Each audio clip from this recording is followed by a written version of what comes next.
What do I remember about the canal? The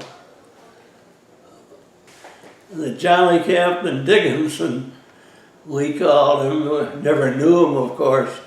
He was a relative on my grandmother's side. She was a Dickinson. They called him the Jolly Captain Dickinson.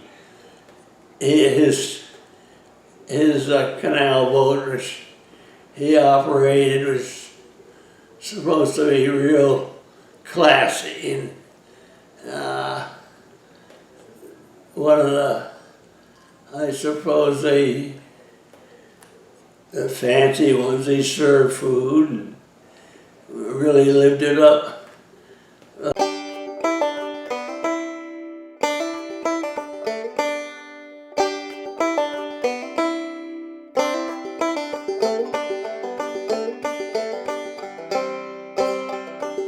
It's really good to have a chance to talk about my friend Henry Mason. He is one of the people in this town that I most admire, and boy was he a loyal supporter of the land trust. He also enjoyed the land trust tremendously. He once told me that he had more fun with the land trust than he even had with the fire department. Henry is just, for me, the prototype of the wonderful old-time Yankee who's independent, modest, tremendously skilled, and defends to the death the beautiful environment that he sees as disappearing from around him as we have more and more development. I was brought up to save land. We lived right here in Farmington on Diamond Glen. Our favorite playground was the side hill on Diamond Glen and the woods and the brook. Henry served the land trust longer than any other member. He was there almost from the beginning, and right up until his recent frailty, he attended meetings regularly. I would pick him up and take him to the meeting. Henry could not hear a word that was said, but he always made sure to catch up, and he read lips, and we made sure that Henry knew what was going on because he cared a lot what was going on. The main thing about the land trust, it's not a town-sponsored thing. It's not a Democratic thing. It's not Republican. It's the land trust. It's a good feeling, I think, that you belong to something that's trying to preserve everything, really, from the bottom of the river to the top of the mountain. I certainly didn't want to be a president.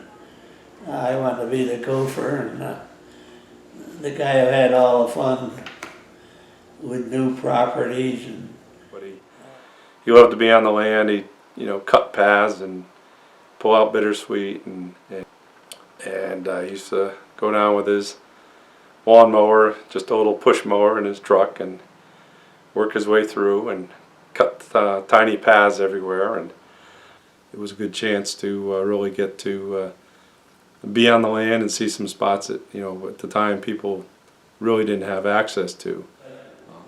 I walked that area with Dick Noyes and Jack Emery, and that's how I got to be stationed down at the aqueduct. And anyway, it wasn't very good walking. You couldn't get through some of the I guess it's wild honeysuckle, I guess.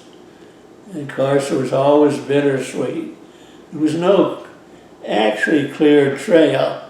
It was just what a fisherman would clip away to get a spot on the bank, but there was no good trails. So anyway, I just started trimming out stuff. Had my chainsaw, and there were trees over the trail. The only thing that kept falling down was the bittersweet. It was holding them up for a while.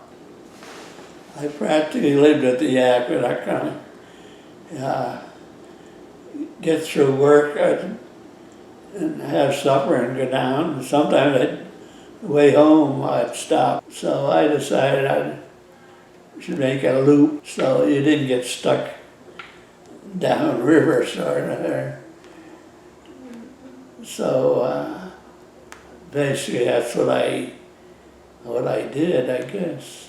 Well, I'm standing on a bridge, the construction and design of which Henry assisted with during his long tenure with the Land Trust.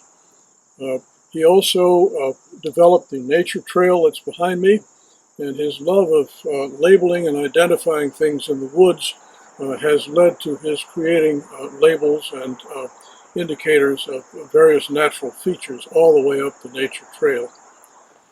So the land, you know, we were always not taught but shown that you have to leave things better. The results of the, you know, public access that came from his efforts, I think, really drove him to stay involved and you know, keep going with it. And it was a labor of love. He was involved with that. He and I did an oral history together as part of the Farmington Oral History Project, and I got to know this remarkable man somewhat better during a long and very entertaining conversation.